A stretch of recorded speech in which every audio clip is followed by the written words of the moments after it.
ঢুকলাম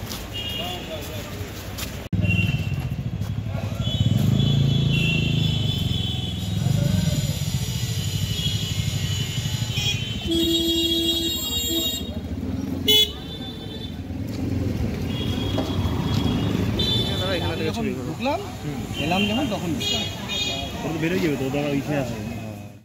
শিলিগুড়ির বর্ধমান রোডে একটি অবৈধ নির্মাণ নিয়ে এবার জল গড়ালো আদালতে এবং আদালতের নির্দেশে শিলিগুড়িতে এই অবৈধ নির্মাণের তদন্ত করবে সিআইডি এবং আদালতের নির্দেশে ইতিমধ্যে গতকালই সিআইডির একটি টিম তারা শিলিগুড়ি পুর নিগমে এসে সমস্ত বিষয় খতিয়ে দেখে তদন্ত শুরু করেছে। জানা গিয়েছে শিলিগুড়ির বর্ধমান রোডে একটি ভবন রয়েছে এবং এই ভবনে বর্তমান যে বোর্ডের সদস্য তাদের সাথে প্রাক্তন বোর্ডের সভাপতি এবং সদস্যদের মধ্যে ঝামেলা শুরু হয়েছে এবং এই ঝামেলার জন্যই জল গড়িয়েছে আদালতে। জানা গিয়েছে কলকাতা হাইকোর্টের জলপাইগুড়ি সার্কিট বেঞ্চে ইতিমধ্যে মামলা হয়েছে বিষয়টির এবং এরপরই চলতি মাসের 11 তারিখ আদালতে বিচারপতি অভিজিৎ গঙ্গোপাধ্যায় এজলাসে মামলা যায় এবং তাতেই অভিজিৎ গঙ্গোপাধ্যায়ের নির্দেশে ইতিমধ্যে শিলিগুড়ি পুর নিগমকে এই বিষয়ে কাগজপত্র চেয়ে পাঠানো হয়, কিন্তু বেশ কয়েকদিন গড়িয়ে গেলেও পুর নিগম সেই কাগজপত্র এখনও পর্যন্ত দিতে পারেনি। এরপরই চলতি মাসের 15 তারিখে বিচারপতি অভিজিৎ গঙ্গোপাধ্যায় সিআইডি তদন্তের নির্দেশ দেন এবং সেই মতো শিলিগুড়ি পুর নিগমের রেকর্ড রুমও সিল করার নির্দেশ দিয়েছিলেন বিচারপতি অভিজিৎ গঙ্গোপাধ্যায়।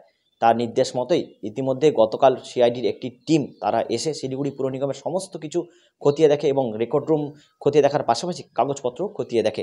জানা গিয়েছে 1989 সালে শিলিগুড়ির বর্ধমান রোডে এই ভবন নির্মাণ করা হয়, কিন্তু বর্তমানে ওই ভবন মেরামতির জন্য ওই ভবনের যে বর্তমান বোর্ডের সদস্য রয়েছে তাদের সাথে প্রাক্তন বোর্ডের সভাপতি এবং সদস্যদের মধ্যে ঝামেলা শুরু হয় এবং এরপরই জলপাইগুড়ি সার্কিট বেঞ্চে মামলা করে বর্তমান বোর্ডের সদস্যরা এবং প্রাক্তন সভাপতির বিরুদ্ধে তারা অভিযোগ তোলে নিয়ম না মেনে, পৌর আইনের যে নিয়ম রয়েছে সেই নিয়ম না মেনে এবং ফায়ার লাইসেন্স না নিয়েই ওই ভবন তৈরি করা হয়েছিল এবং এরপরই সেই মামলা নিয়ে দীর্ঘ কয়েকবার আলোচনা হয় এবং মামলা আদালতেও যায়।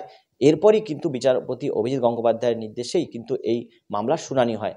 যদিও এই বিষয়টি নিয়ে পুর নিগমের পক্ষ থেকে পুরো কর্তারা কিন্তু মুখ খুলতে নারাজ এবং তারা কিন্তু কোনো কিছুই জানাচ্ছে না, যদিও পুরো বিষয়টি নিয়ে সমস্ত কিছু খতিয়ে দেখছে সিআইডি।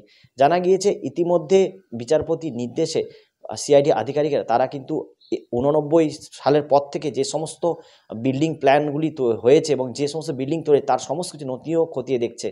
তবে এখনও পর্যন্ত বিষয়টি নিয়ে কোনো কিছু মন্তব্য করতে চাইছে না বর্তমান বোর্ডের এবং বর্তমান শিলিগুড়ি পুর নিগমের যে কর্তা তারা কিন্তু পুরো বিষয়টি নিয়ে মুখ খুলতে নারাজ।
ঢুকলাম এলাম যখন তখন বেরোয় যাবে তো দাঁড়া ইচ্ছে আছে।